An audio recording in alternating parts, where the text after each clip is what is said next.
Hey, thanks for coming. I'm Steph. And I'm Rania. And welcome to Setting the Table, a podcast for all the after-dinner conversations. On today's table, we have the mother wound. This is a big topic, and I feel like a topic that's a lot less talked about than the father wound. Yeah, I think because the father wound is so in your face, and it's also, if you talked about the mother wound, a lot of times you would have to talk about the impacts on men. And like with the father wound, it's always like a girl with daddy issues. Yeah. And it's like some weird kinky thing for people. Like just like, oh, she has daddy issues. When in reality, I mean, even that's a whole other topic. But just like people saying like she has daddy issues, it's not seen as like the dad having problems. It's like the girl has problems. Yeah, so I guess maybe that's why it's more talked about. That's interesting. So, okay, I was thinking about this today. To me, my understanding of the mother wound versus the father wound is like the father wound is directly affects your relationship to other people, outside sources, romantic partners, and society and authority. And the mother wound affects your relationship to self, mostly. Yeah, that makes sense. And then, like, I feel like a lot more so it affects relationships to other women. Yeah. Like, it kind of bleeds into, like, sisterhood. But yeah, I feel like maybe also that's why it's not talked about, because it's easier to talk about problems in relation to people other than yourself. Right. Because when you're talking about problems in relation to yourself, then you have to deal with said problems in relation to yourself because there's nobody else to put the blame on, right? Yeah. No, that's a common theme. I feel like that's been replaying over and over again. And I feel like there's like the umbrella of just like parental wounds, and then it kind of branches off into obviously mother and father wound, and they have a lot of similarities and they kind of cross over a bit, but I do agree. And I think obviously we can only talk about it from our perspective as women and girls and daughters experiencing it, but I'm sure the mother wound shows up a little bit differently with men, and maybe it impacts their romantic relationships more so than like a father wound would impact our relationship. You know what I mean? Yeah, I do know what you mean. And I think I think it's true though that it affects men and women, but I think that a lot of people think it wouldn't affect men because the mother wound specifically has a lot to do with the feminine energy. And like we kind of as a society ignore the fact that men are supposed to have a bit of feminine energy. Yeah. You know, like there's supposed to be a balance, not like 50-50, but there's a balance of masculine and feminine energy within everyone. It's just supposed to be that the women carry a lot more feminine and the men. I feel like I see it so clearly. I'll see a man act a certain way or hear about something and I'm like, that's the mother wound. Yeah. That's the mother wound. It's because it absolutely is. Behind every like horrendous man is typically a horrendous mother. Yeah. They have gone through it. Yeah. No, it's bad. Yeah. It's very bad. Okay, but like how do we get there? Like what causes the mother wound? What are we even talking about? In your opinion. In my opinion, I guess when did we notice that we had a bit of wounding in that area? Because I don't know, in my case, I feel like I didn't really notice the weight of it and the like huge impact it has on like my whole being until recently. And it just felt like one day something just like clicked and I was like, oh my gosh, because I make so many excuses for my mom. I feel like for my dad, it's like so easy for me to just be like, because it was so the abuse was so apparent. And you know how hard it is, like it's much harder. Like whenever I talk to people who've also experienced abuse with like their parents, I experienced such blatant abuse. Like if I talk about like what my dad did to me, people will be like, oh yeah, that's abusive.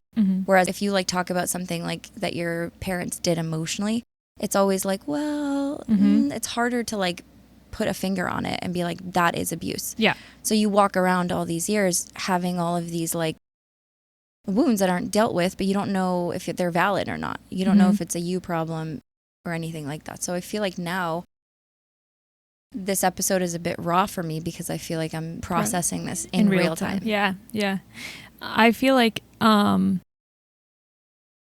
thinking about like this episode and this topic, which has been in my mind for like a very long time, I was thinking about how there is that phenomenon, like you feel a need to defend, stand by, or like excuse your mom's actions or behaviors, which I feel like we all do. But it makes perfect sense because as babies, obviously, like we have a connection to our dad, right? Like that's natural. But like the mother literally carries us and we inherit her entire nervous system. Yeah. We inherit everything she's going through. And then once we're born, still for the first 6 to 9 months of life, don't realize we're not part of her. Yeah. Like we are so connected to her that like it makes sense to defend her with your life because she was established as your lifeline. Yeah. And also we probably relate. I don't know if it happens with you, but like I will look back at my childhood and be like, oh my gosh, that made me feel horrible. That was abusive. And then I'll notice myself like feel overwhelmed by my kids and stuff. And then I have so much empathy for her. Yeah. Like I'm like, that must have been really hard. Yeah. I am a woman. I am experiencing it. And like, yeah. Well, and I feel like alongside inheriting her nervous system, we inherit the inner dialogue. Like your inner dialogue as an adult is your mother's voice. So like, yeah, being a woman just clicked for me. Yeah, being a woman and being able to relate to her now in being a mother. And then on top of that, adding in that you received her nervous system, the state of her nervous system and her internal dialogue. Like it makes sense. Yeah. Like you are programmed to be the next her. Yeah. Until you like stop, take a break and like take a look at it from an objective or like as objective perspective as you can. And then start changing it all. And that's where the problem is. Yeah. Because I feel like, especially in conversations we've had, the conflict doesn't really start until either she sees herself in you and she hates that. And so she doesn't maybe even realize that I'm making excuses right now. Yeah. She doesn't even realize that like she's doing it that way. She doesn't realize that's why she's doing it, but she's seeing a lot of herself in you. And then if you choose to live your life a different way, there's like a resentment and like a weird jealousy thing that happens. Well, because if you think about it, your mom's connection to you begins with you as a helpless infant. So the second you're no longer like relying on her, that is signaling to like her nervous system, like this is dangerous territory because she's so used to like being your lifeline. Yeah. If she's unhealthy. Yeah. So, which I feel like it's rare to come across mothers who are like later in life who don't have young children who are like very open to hearing all of this and like willing to change. Like that's uncommon. It's more common for like the average mother to be this type of person. Yeah. Consciously or unconsciously, But yeah, it's like signaling in her that like this is dangerous territory. You're becoming your own person. She doesn't know what to expect from you anymore. It's really sad. It's like if you like sit with that for a little bit, it's genuinely heartbreaking. Like more so I feel like than with my dad. Yeah. Well, I feel like there is always, I don't know if you relate to this, but like I was very aware of like the disconnect and the like wounding that happened in the relationship between my mom and I from the time I was so little. Like I was so aware of that. And then like as I got older and I was a teen, like she vocalized that a lot, So there's no like doubting in my mind that like she had issues with me or I had issues with her. And so even as an adult, like as a mother and understanding like that's really messed up and that like it shouldn't be that way, I still find myself, like even though I have somewhat limited contact with her and like a very limited relationship with her, I still want her validation. Yeah. Like I still will, like something happens and I want to tell her. And then reality sets in the second I do. And I'm like, oh yeah, this is who my mom is, Yep. But like you always want, like as women and as mothers, like we always want that. So it's like very, very hard to break free of it. And I very much relate to that. Yeah. Even if I'm like, I know logically that I'm not going to have like a relationship at all. And that's the stage that I'm at. I'm not having any sort of relationship with my mom. Mm-hmm. That doesn't mean that I don't have days where I want to call her or whatever, but I want to have a conversation with the potential of her, like who I want her to be and who the mother I deserve to have, not the actual mother that I have. I couldn't have those conversations. I couldn't call her about those things. But it just feels like you're talking to a brick wall when you're like, hey, the way that like this happened, the way you did this, or like this behavior that you have, like hurt me in like an incredible way. Mm-hmm.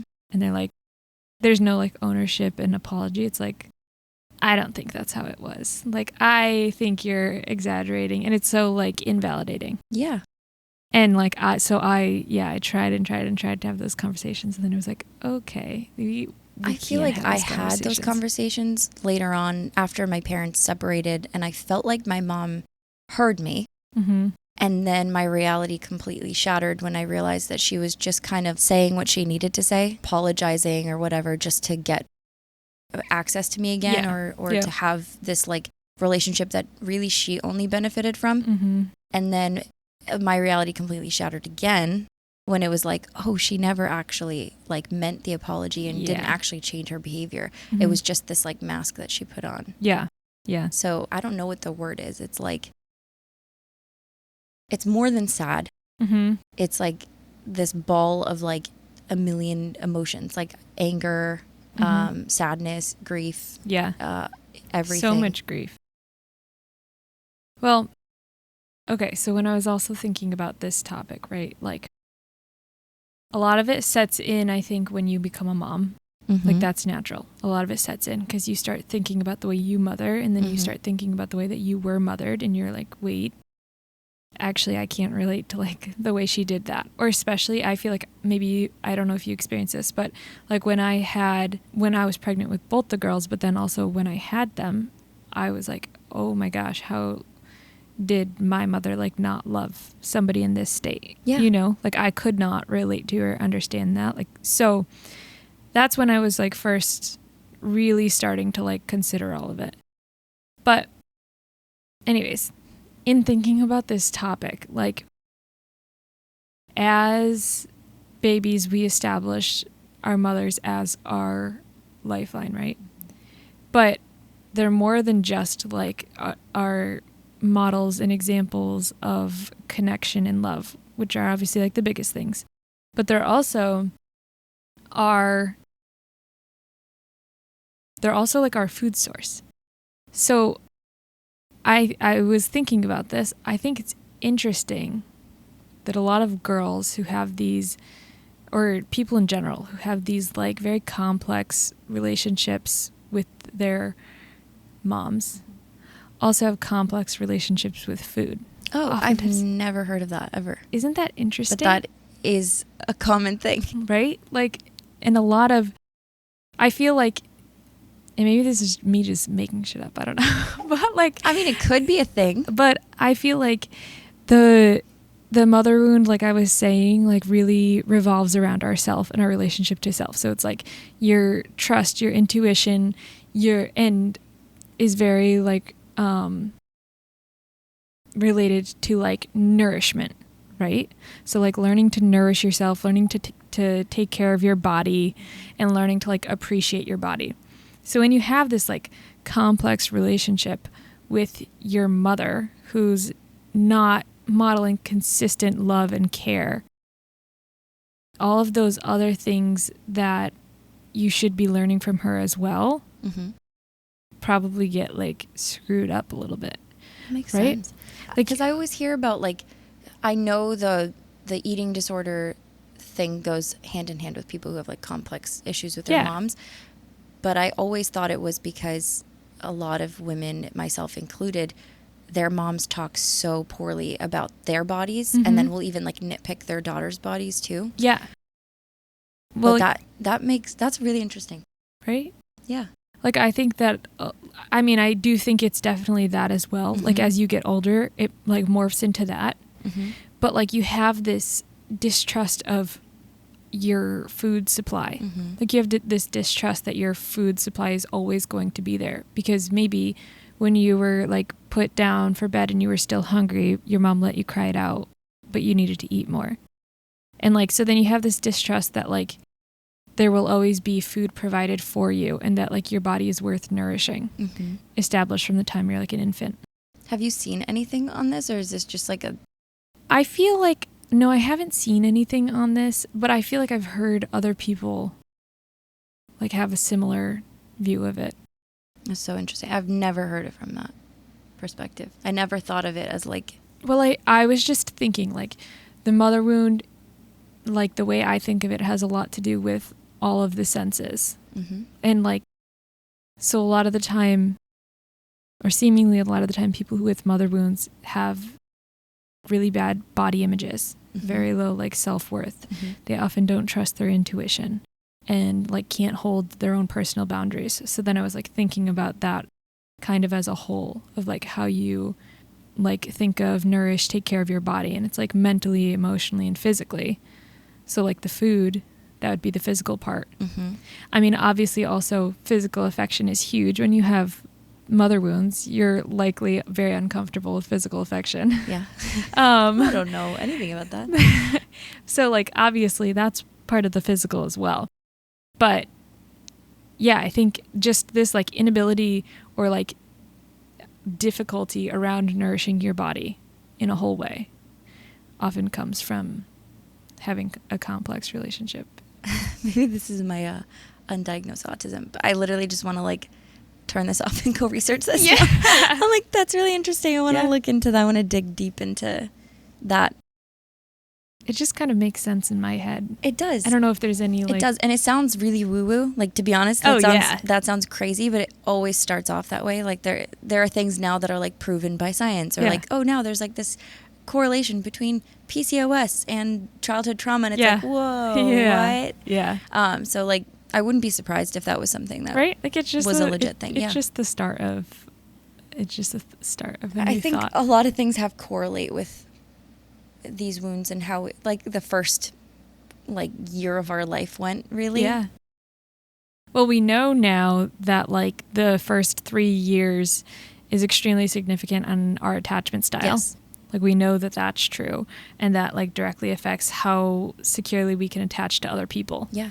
And just like nervous system issues in general. Like I feel like I personally have a lot of nervous system dysregulation, and it shows up in like, I'm just like not able to even be comfortable like sitting in a room. Like I don't know how to I think of everything, like where do I put my hands, how do I breathe. I have to think about everything that should be automated. Like, everything. It should be normal. It should be normal that way.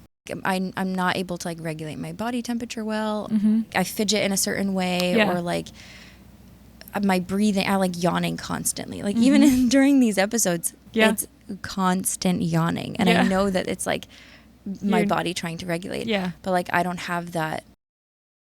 I don't have like a way of soothing myself. Well, and I feel like my social media addiction might be that. Because that's how I go to bed now. And I know that sounds like, I know somebody listening is probably like, that's bad for you. I already know it's bad for me. Yeah, we know. I already know.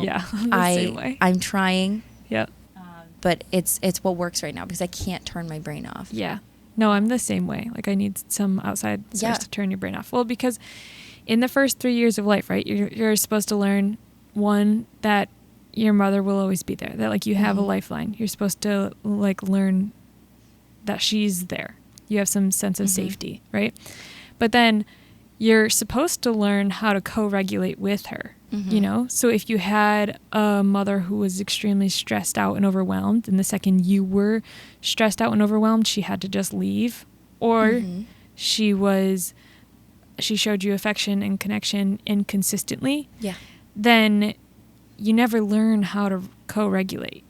And you can't self-regulate from the time you're an infant. So, like, that's so necessary. That fact used to make me feel so guilty, though, because I would be like, oh, my gosh, every time I'm, like, overstimulated with my kid, or, like, it's been a long day or something, and I'm like, you know what I mean? Like, I'm just like, I need space. I'm like, am I giving them, like, inconsistent? And it's totally opposite. It's so extreme, like, what I experienced. It's not the same. And I don't mean inconsistent in that like you're not there every single time. Yeah. But like if sometimes you respond with so much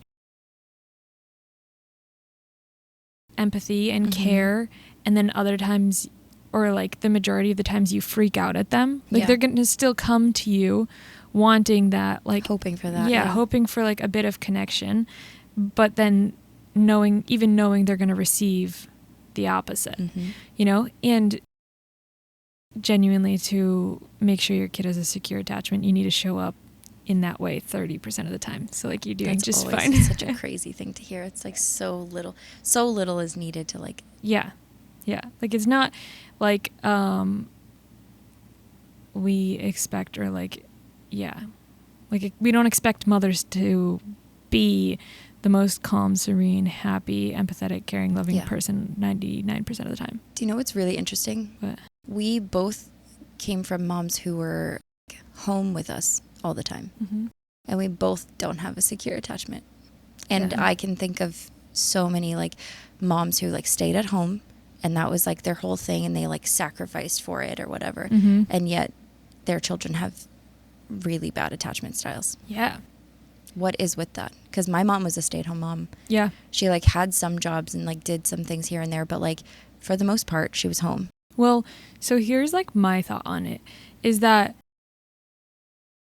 in order to show up in a healthy way to bond with your kids, right? Like you need to have, in order for like a mother to have a healthy bond, connection, and attachment with her baby, she has to be somewhat in her feminine energy. Like I know that this is sounding woo-woo a little bit. Well, but I think elaborate, because I wouldn't know what you were talking about. Yeah. Like a couple months ago.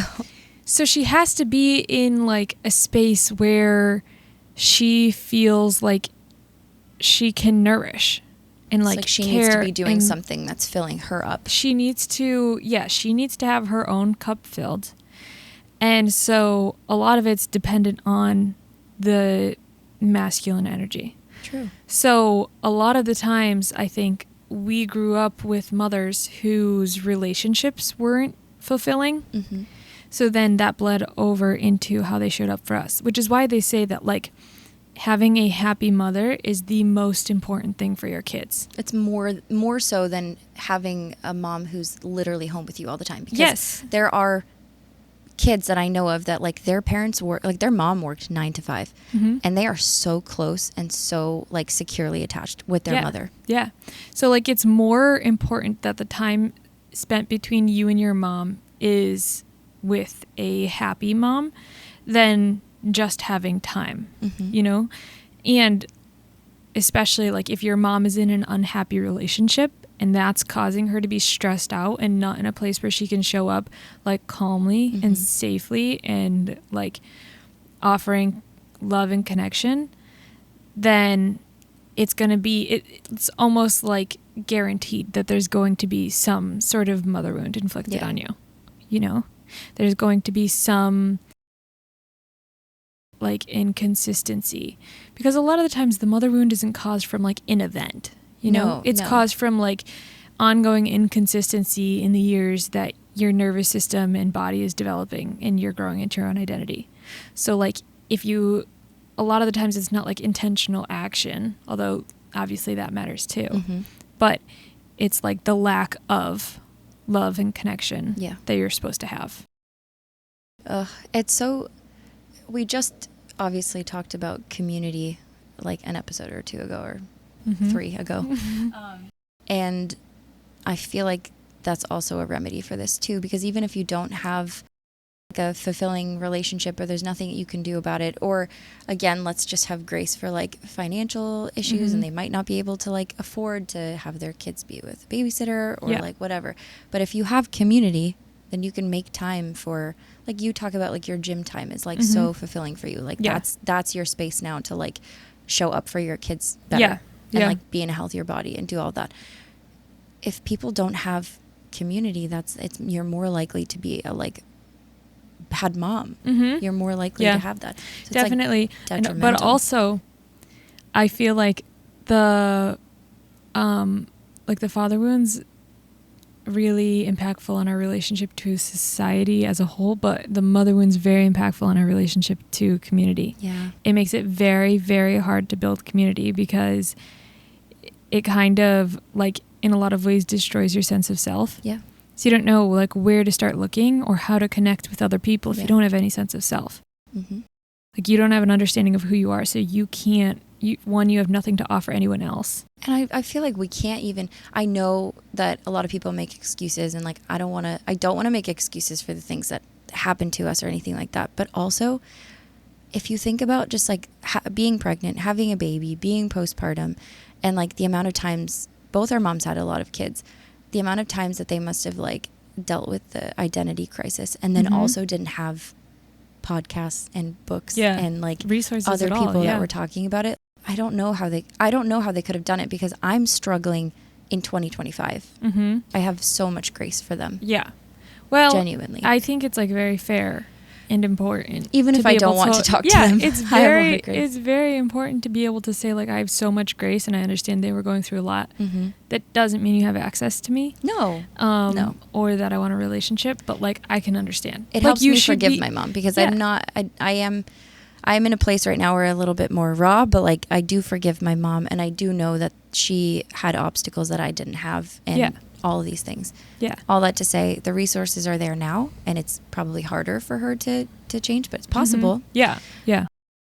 But I think it's like, it's really important just as a human in general to be able to have empathy for somebody you don't have a relationship with. Totally. Like, you don't have anything to connect with them about, you know?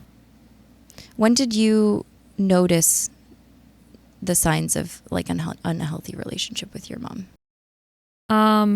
I was very aware of it from, like, I would say I was in middle school when I was very aware of it. Like, I just had this, like, overwhelming feeling of, like, oh my gosh, my mom does not like me. And, like, I just knew, like, there was something wrong. Although what they say is true, and I can think back to when I was a kid, and, like, I do think it's true. They, like, say that, like, a mother who like puts you down or criticizes you makes you hate yourself, not her. And I can say, like, that's true, because, like, as a kid I was like, oh, I have a really bad relationship with my mom. Like, my mom doesn't like me. There must be something wrong with me. Mm-hmm. You know, so, like, I was aware that there was an issue. I didn't think there was anything wrong with her. I thought there was something wrong with me. Mm-hmm. But then, like, when I was, I don't know, 12 or 13 was when she actually was just like, yeah, I will never like you like the rest of my kids. So then it was very obvious, like, okay, yeah, there's an issue. Like, this person doesn't like me. And I was kind of always like for a long time, like, I would say during all my teen years, was like, what is my problem? Like, there must be something inherently wrong with me, you know, for like your mom to not like you. Like, there's got to be something like very wrong with me. And it wasn't until I became a mom, I think, that I was like, oh wait, this actually isn't a me problem. Like, I wasn't inherently bad or like inherently unlovable. It was just that she didn't, like, with her it was complicated because she didn't really like me from the beginning. Like, she was resentful of me from the second she was pregnant with me. And she didn't like herself. Yeah.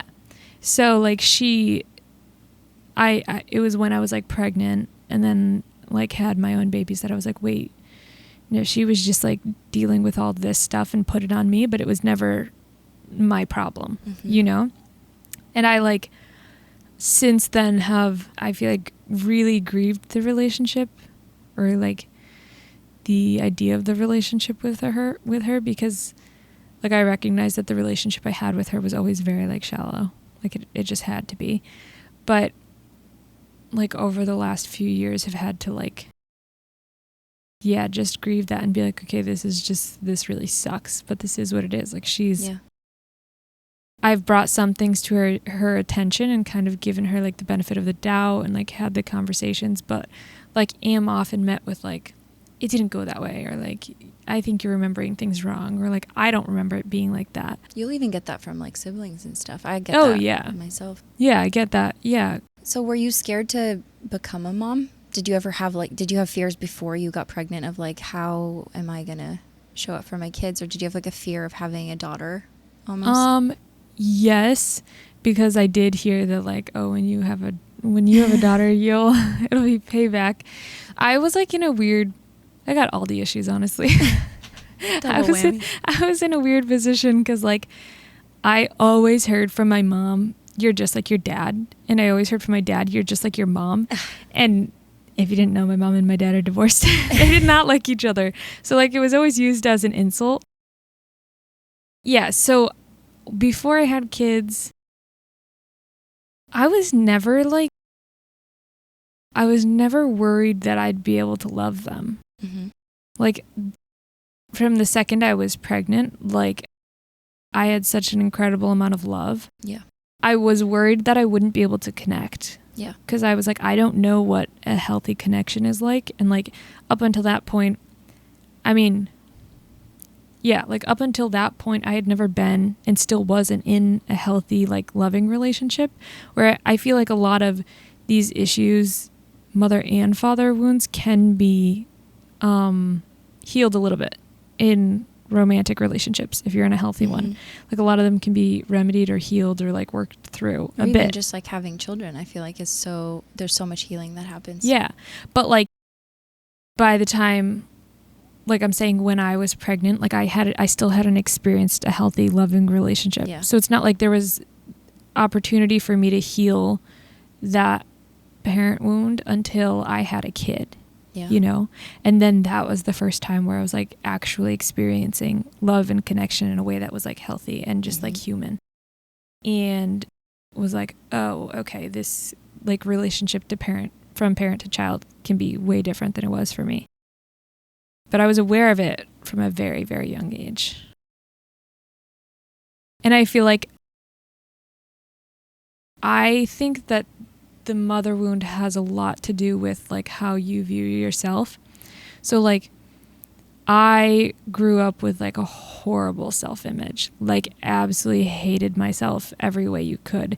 And I think like that was very significant because of the issues I had with my mom.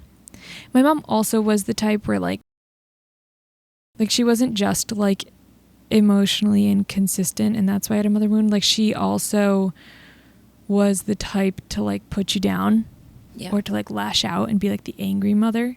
So like that, like as I got older and moved away from like being a baby looking for just natural love and connection, like as I got older, there was like outward signs of like, I don't want to like call it aggression, but like emotional aggression, I guess, Yeah. What do you mean though by like signs? Like just in the way she would speak to you, like she would speak in a very like degrading way or like. Do you mean like signs, like you saw the signs in her or you saw the signs in you? I saw the signs in her and like how she related to us as like a mother, or I guess how she related to me as a mother. Yeah. And like, I think a lot of the times like unhealed mothers will become very like jealous of their daughters. And I don't know if I would say she was jealous, but she was always strange about like the way we looked and was always like, you should try not to look so pretty. And like would say like, you should try, like you're too pretty. You shouldn't dress in a way that like attracts anything. Like it was always like being beautiful was not good. Yeah. And I don't, even just like being an outsider into your story, I don't think that it would be jealousy because of the way you've described your church and the culture of it. Yeah. Like, I think there were just a lot of things like. Yeah. She did not have a healthy relationship with women in general. Yeah. Yeah. Like you said, you noticed signs of it when you were younger. I did not. I feel like I had the feelings, but I blamed myself. And I didn't really see my mom as a parental figure. Like I couldn't go to her because I was always deemed the easy kid. Like my mom would like praise me for that.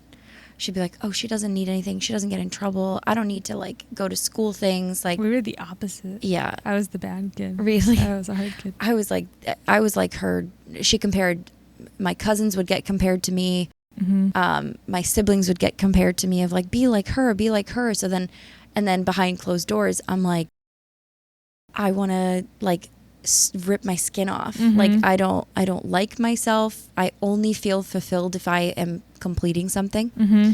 So like even at school, I would sign up for like a ton of extracurriculars and stuff. And like if I'm not immediately successful at something, I have to stop it because it's like I can't show the accomplishment immediately. Mm-hmm. And like I have to like actually work at it. And I'm like, I don't have time for this. Like I need to be good at this. So as an adult, like recognizing the signs of this, because like you say that all the time. Yeah. And I'm the same way, where it's like if you're not immediately good at something, it feels painful to try and do it. Like to sit through and learn mm-hmm. something is like awful. So I have a really unhealthy relationship with productivity, and I have an unhealthy relationship with work. I don't have a good balance with that. I'm trying to work on it. And I feel like this time postpartum really just like rocked my world. Like I didn't do any. I used to have like a cleaning schedule where I would like on a weekly basis wash my walls mm-hmm. and like do the floor and like and I literally felt dysregulated unless that happened. Mm-hmm. And it would even get to the point where like I started mirroring what she would do.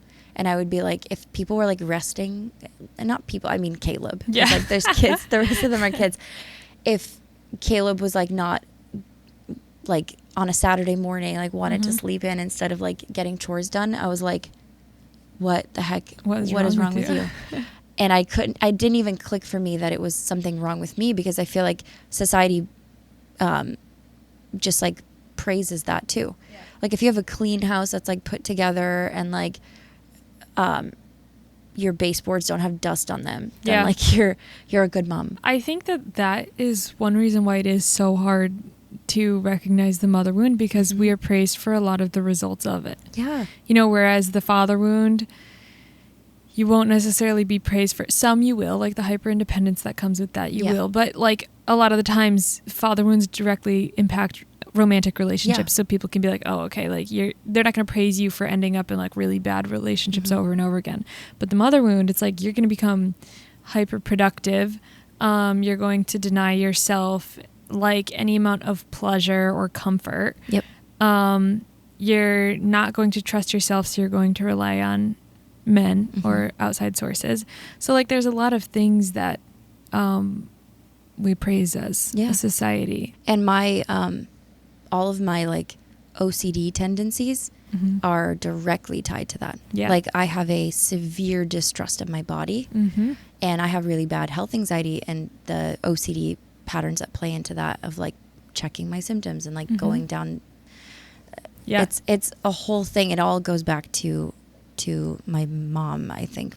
It does. For the most part. Distrust of your body, distrust of yourself as a whole is like directly related to how your mother showed up for you. Even so that like self-care feels like betrayal. Yeah. And sacrifice feels like it's not even really sacrifice, because sacrifice is supposed to be something that you're like willing to do. Mm-hmm. But I feel like I go to the other extreme where I will literally sacrifice and then I will resent. Yep. It's a constant pattern of like. So if you think about it, like the mother wound kills the feminine energy, right? Mm-hmm. And the feminine is all about like abundance and pleasure. Yeah. Like that is abundance, pleasure, creativity, deep trust and nourishment. So like when you destroy like the feminine energy, you can't accept pleasure. No. You can't accept abundance. That doesn't feel safe. No. You don't feel safe in your own body, and you don't trust your body to like do what it's supposed to do. Yeah. I'm just like always waiting for like something to happen. Mm-hmm. And it's exhausting. By like the end of the day, it's just like I'm completely wiped out. Yeah. And obviously these are things that I feel like have gotten significantly better. There's still a lot of work to do, but they've gotten significantly better. And I have to like, I think Caleb helps with this too, of just like a reminder that like, I don't need to like deep clean my house in order to like be a good mom. Mm-hmm. And also it's also productive for me to just like find something that I genuinely enjoy and that I will have fun with. Yeah. I don't know what's fun to me, because like what's fun to me is cleaning. Yeah. Yeah. No, it's not actually. It's not, but like that's what you've learned. But it gives me dopamine, and I feel accomplished, and like I have results for it. Mm-hmm. So like if my favorite thing is to just like frolic in the fields. What do I have to show for that? Probably some great pictures if you take them. Yeah. Yeah, I would have to like something. make it a thing. Like I wouldn't be able to just like do it. No, I get that because I have been like intentionally using Sundays to just do nothing, and it feels like the worst thing in the world because I'll be like, I have so much laundry to do, I could be deep cleaning my house, I should be meal prepping for the week, and instead I'm just sitting by the lake, like just trying to not think about any of those things, and it's like feels so uncomfortable, but it's like reparenting in real time. You know, or I just like want to have like, I want to get ready and not feel guilty about it and not feel like I have to get ready for work or for like a photo shoot or something. Like I just want to get ready. I just want to do my makeup for fun. And I feel like I used to be able to do that. And then since becoming a mom, I'm like, well, I have to do it this way because my mom also was highly praised. Both my parents were like, you're such a good mom, because her thing is her image. Like that's her biggest thing. If that's dismantled and like people find out how she actually is, her entire reality would she would crash out. And she's crashed out multiple times when like she'll like she's not able to like keep friendships or anything like that because God forbid she's actually authentic and like shows up to people how she actually is and people found out how she was, there wouldn't be anybody. Or maybe there would. Maybe there would be somebody that would like love her enough to be like, you know, I think you need to change. Which I have done, but I don't feel like it's my place anymore. No, not definitely not at this point. And she was always praised as like, your mom's so generous, and she is. She's extremely generous, but only if to the point where she resents people. Like she'll resent people, 1, and 2, she wants people to see it. Exactly. So it's not actually generosity. So it's like it's not real. What is the word for it? It's like giving with condition. She won't do it unconditionally. And that's not to say that like, which is very interesting because a mother's love should be unconditional. No. It was very transactional. Which that is like always the case. When there's a mother wound, it's always like there was conditional love offered only. Like you are loved if you do this for me, if you behave in this way. Whereas like, that's not what you're supposed to teach your kid. Your kid's supposed to know that they're loved no matter what. No matter like how they show up, no matter how they're doing, they're loved. But like if you don't teach that, then like, that's, I don't know. It's like so weird to think about because the potential for unconditional love only exists between mother and child. So like when you ruin that, that's like a human's only chance until they go on and have their own kids, which is maybe why you like discover these issues a lot of the time, or your eyes open when you have kids. Totally. I feel like looking back, I'm like, oh, I can like put my finger on everything, like hindsight. I can be like, oh, this was a problem. And I always felt like you said, I felt something was wrong and something was wrong with me, but I didn't put 2 and 2 together. And I always felt like she didn't like me. But it wasn't that something was wrong with her. It was that something was wrong with me. And it's, again, processing this in real time. I have a lot of peace since cutting her out, which I never thought I would have. Like, I always thought that, like, I provide value to her so much. Like, I would, like, do her taxes and, like, her bills and... Like, I would be like, how would she get through the day without me? Like, she'll manage and she'll be okay. And I don't need to do those things in order for me to be like a valuable human being. I do need to do those things to be valuable to her. Do you think that like being in like healthy relationship helps you in the way you think about that, like has helped you have peace around that? Totally. Because I don't have peace around it. That's why I'm asking, because I still feel like that urge, but I wonder if it's because I'm not feeling fulfilled in a relationship. It's good to have a third party that can be like, this is wrong and like you're valid in these feelings, because you flip-flop back and forth. And we even do this with like certain friends or whatever. We'll be like, was it that bad? Because you forget, your brain doesn't want to. And what child doesn't want to actually have a relationship with their parent? And this kind of goes with like my goal of this year. I want to truly understand forgiveness because I've only known it from like my parents' perspective. And I feel like I'm like actually realizing what it is, and I'm like forgiving. I'm just taking away kind of her ammunition by forgiving her because she doesn't really have any like power in my life. And I was the only one that provided value in that relationship. She didn't really provide any value to me. Yeah. Because my life has significantly improved since not like being friends with her. I mean, friends with her. Not friends with her anymore. Because the value a mother provides is love, connection, safety, and trust. And if they don't provide that, then they're not. She was just another thing I had to check off. Yeah. Like, let me check in with my mom to see what I have to do for the day. Yeah. And yeah, Caleb did help a lot with that because he can be kind of like devil's advocate a bit of like, you know, I could see it from this perspective, but also with what's been happening and the way that I was parented and kind of opening up to Caleb about what the things she would say to me or about my siblings or in general, he was like, that's not okay. Like you can't have a relationship with someone. And we can't do that to our kids. It's not about me anymore. Yeah. It's not about me because I feel like I would tolerate so much more. Even with my dad, I felt like I tolerated so much more until I had kids. And then it was like, nope. Yeah. I can love you from far away. Yeah. And I don't wish anything bad for her. I genuinely want her to heal and I want her to experience the fullness of like having a genuine relationship or friendship or all of these things. But I can't be a part of it anymore. Yeah. Can't be. Yeah. She put me in a lot of bad positions. And I feel like she's also the biggest reason why my siblings and I don't have a good relationship either. Well, yeah, like the mother's relationship to you directly affects how you relate to siblings and friends. Yeah. Like that she pinned us against each other. It would be like she would go to one sister to complain about me and then she'd complain to me about my sister and then not even just complain, like genuinely bad talk them. And then would put me in like parental role. And then would dismantle me in front of them. Yeah. So like when I would establish like authority that I was given by her falsely, they would then resent me and then they wouldn't, I didn't have a sibling relationship with any of them. Yeah.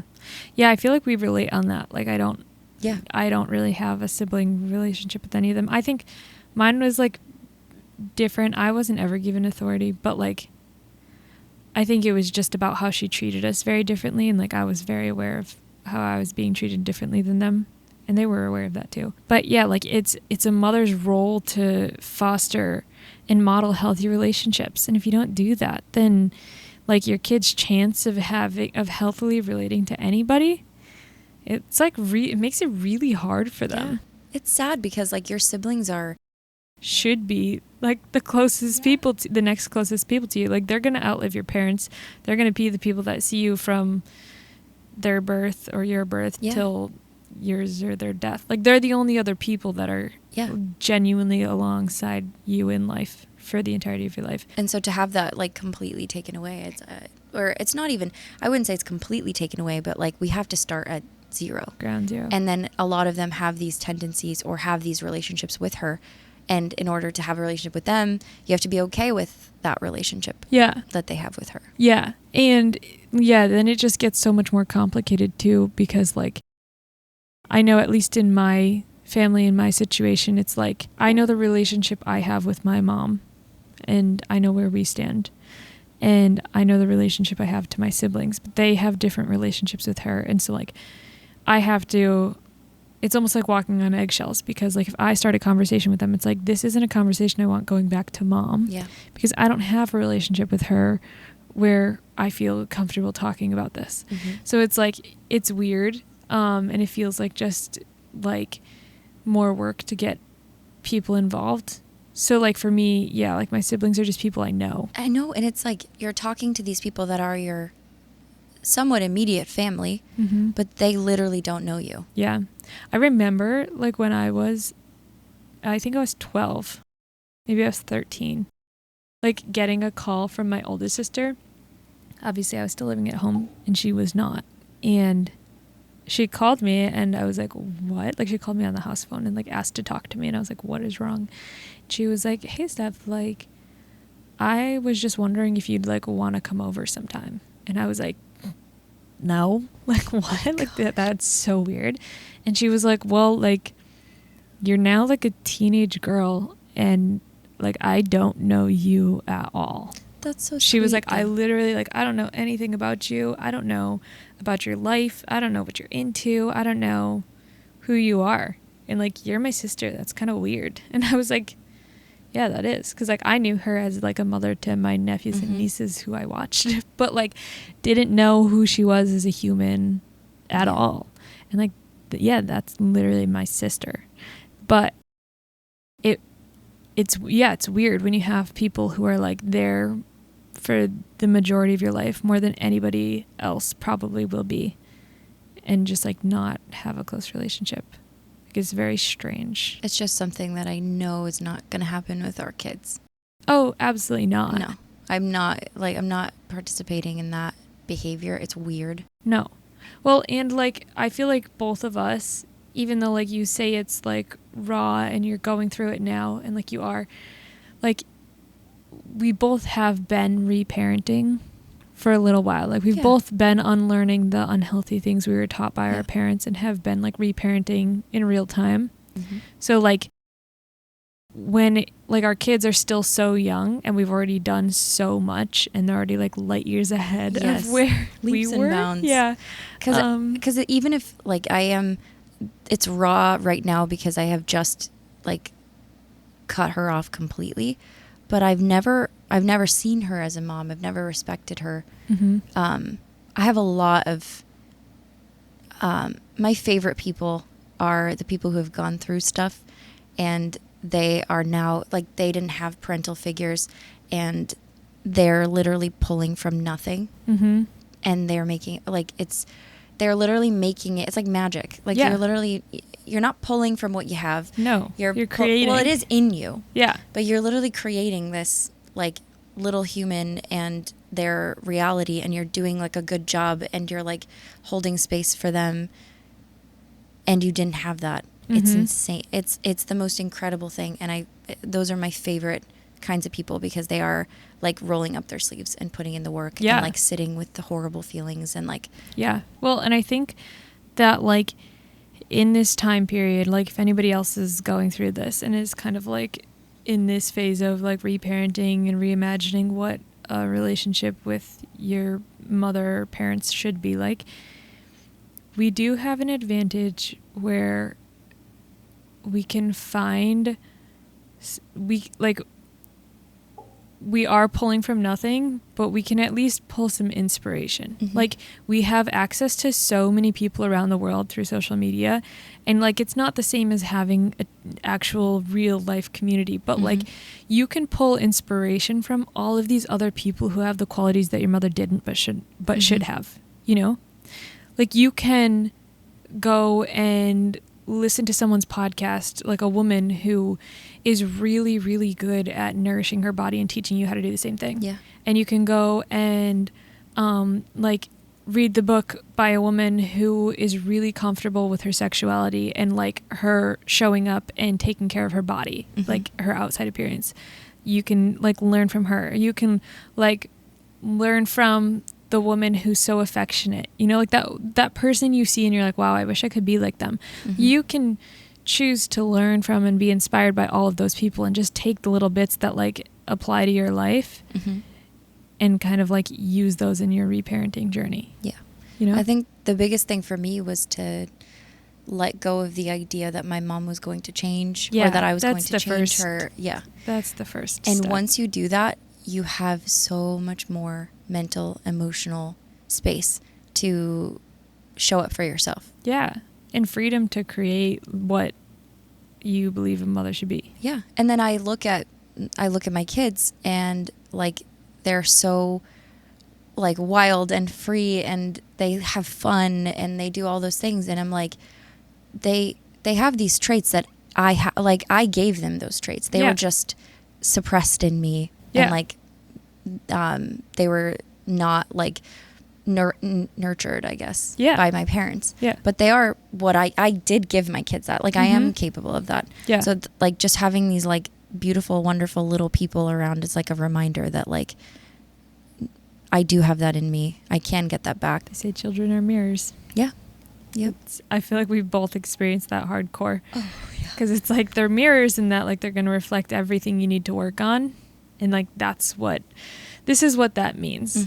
It's like your kid is going to be loud and crazy and have a ton of confidence and self-love, and you're going to be like so extremely triggered. Yes. And then be like, oh, that's what I need to work on. I feel like it's really, I feel like it's like, it's come up a lot in my head during this conversation too. But if there's anybody out there who's getting the constant, like, it's your mom, but it's your mom, but it's your mom. It is your mom, and you deserved better, and you deserve to have a beautiful life despite that. And if that looks like cutting them out, so be it. So be it. And that doesn't mean we just go around kind of just like excommunicating people from our lives. Pray for her. Yeah. Like genuinely pray for her. Yeah. And forgive yourself and forgive her, but reconciliation is not something that needs to happen. It's not necessary.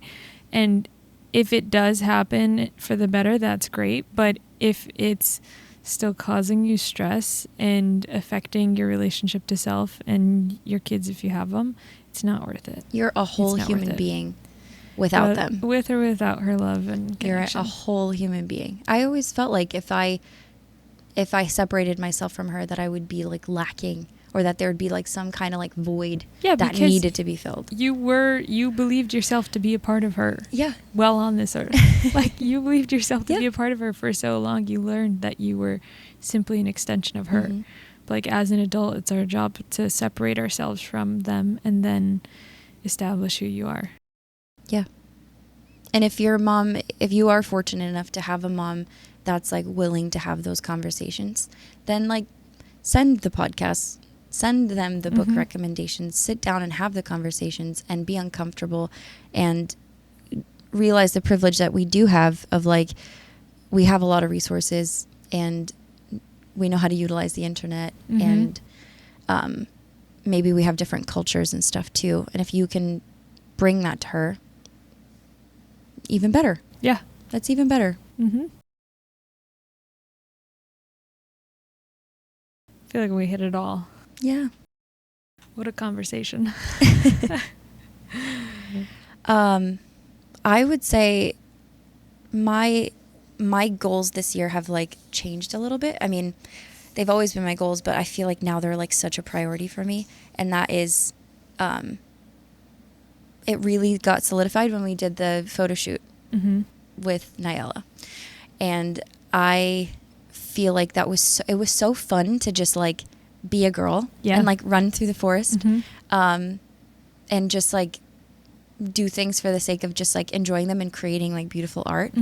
That was so healing for me, and I want to do that more. I want more like projects. I want more fun things. I want to like buy the ticket, go to the event, take a day off. Well, like, yeah, reparenting, all that stuff is like great and necessary, but like what this looks like in real time, like healing from this is like pouring into creative outlets, pouring into yourself, like falling in love with feeding yourself and taking care of yourself, and like, just like falling in love with like your energy and your human again.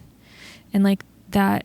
What does that look like for you? What are you going to do or continue to do? Yeah. I feel like a lot of it for me has to do with like my creative outlets, like really leaning into spending my time like painting, drawing, designing, doing things like that. I like this year more than ever have realized how bad I am at like nourishing my body. Like that is a huge pain point. So I need to learn to like feed myself in a sustainable way that I love. And that's going to be like, I think my big thing, but also just like really indulging in fun things. Yeah. Like just for the sake of fun. Like nothing else has to come out of it other than just like, and like, and doing it for myself, like not only going to an event because somebody else is going and I was invited, but like I've bought so many concert tickets and I'm going by myself, and like I take myself out to coffee and take myself out to dinner, and like just like learning to enjoy being by myself as myself. Yeah. That's my goal. I feel like it looked a little different for me, where I felt like the beginning part for me was just being angry. Yeah. Like allowing myself to be angry.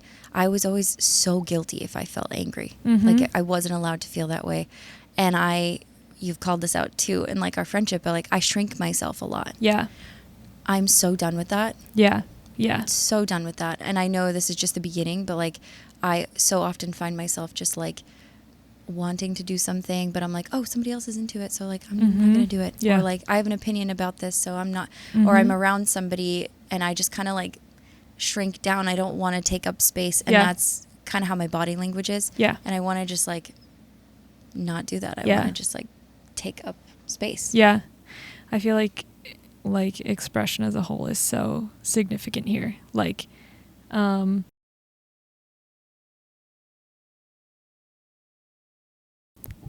yeah, but like learning how to express yourself and like be yourself fully is going to be extremely healing. Yeah. For both of us. We got to do that. Mm-hmm. Well, thank you for coming. I hope you enjoyed the conversation, or at least took something from it. We'd love to hear from you and speak with you. DM us, comment. And let us know what you're thinking. Yeah. You can find us on all social media platforms at Setting the Table Podcast, and we're available to listen. You are available to... Wait. You can listen to us on all podcast streaming platforms, and we'll see you next Friday at 6.